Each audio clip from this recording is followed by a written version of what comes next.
নমস্কার, আমি আবার চলে এলাম আজকে একটা বিশেষ মালা নিয়ে। মায়ের পদ্ম ফুলের মালা।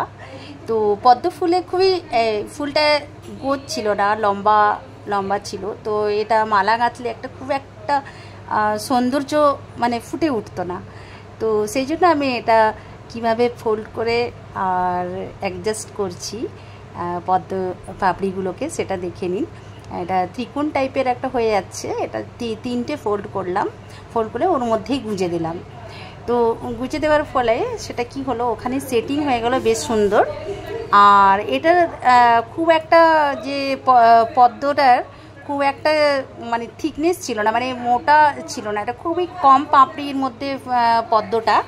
তো সেই জন্য আমি ওইভাবেই এটা ভালোভাবে করলাম, যাতে একটা সৌন্দর্য বৃদ্ধি পায়।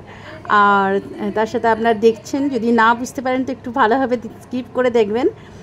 মাঝে আমিও এটা দেখেই শিখেছি, এমনই যে আমি নিজে থেকেই জানি। তো এখন আমার দেখুন কি সুন্দর ফুলের পাপড়িগুলো গুটিয়ে একটা সুন্দর ফুলের শেপ নিয়েছে। আর এখন আমার অনেকগুলো তৈরি হয়ে গেছে। আর প্রায় 60টা পদ্মের মাঝে আমাকে এতগুলো তৈরি হলো। আর বাকি সব তো পাপড়িগুলো ঝরে পড়ে গেছে, তার কোনো অনেক ফোঁটা ছিল। আর আজকে তো আমার অনেক ফুল এসেছে, এত ফুল এসেছে যে আমি সকাল 8টা থেকে 12টা পর্যন্ত শুধু মালা গেঁথেছি। তো এখন আমি এর সাথে সেটিং করে নিচ্ছি। এই পদ্মের ফুলের সাথে আমি আম পাতা নিয়েছি। একটা গ্রিন যে পাতার যে একটা খুব ভালো একটা সৌন্দর্য ফুটে উঠবে বলে আমি আম পাতাটা নিয়ে এসেছি, যাতে আম পাতাটা মুরঝেও যায় না, একটু গরমে সতেজ থাকে।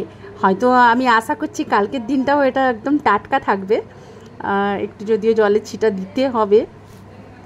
তো সেভাবে আমি একটা পদ্ম ফুল আর তার সাথে আমি 3টে ত্রিকোণভাবে একটা বরফি শেপে করে নিয়েছি। আমি আম পাতাটাকে দু সাইডে কেটে নিয়ে বরফি শেপ করে মাঝখানে আমি তিনটে আম পাতা দিয়েছি। তার সাথে এইভাবে আমি সম্পূর্ণ মালাটা করে নিলাম।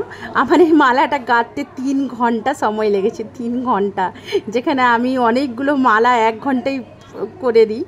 তো দেখুন কেমন লাগছে মালাটা। যদি ভালো লাগে, একটু পাপড়ি এক দুটো খুলে গেছে, ওটাকে আবার সেটিং করে দেবো মাকে পরাবার পর। তো এরপরে আমি পদ্মের যে পাপড়িগুলো অনেক খসে গেছিলো, সেই পাপড়িগুলো দিয়ে বেশভাবে ত্রিকোণ ওটা ফোল্ড করে নিয়েছি। ফোল্ড করে চারপাশে ঘুরিয়ে সেটা মালা গেঁথে নিলাম, ছুঁচে পরিয়ে নিয়ে। আর যেটা সাইডে যেগুলো পাপড়ির যে বেরিয়েছিল সেগুলোকে আমি সেটিং করে বেশভাবে কেটে নিলাম, যাতে একটা সৌন্দর্য লাগে। তো দেখে নিন কেমন মায়ের ফুলের মালা হয়েছে। আর মাথায় এই ফুলের পাপড়ি দিয়ে মায়ের মাথার ঝুঁটি বেঁধে দিয়েছি। আর একটা পদ্ম, এই যে মাথার ঝুঁটি ওই পাপড়িতে আর পদ্ম ফুলে কেমন লাগবে নিশ্চয়ই জানাবেন।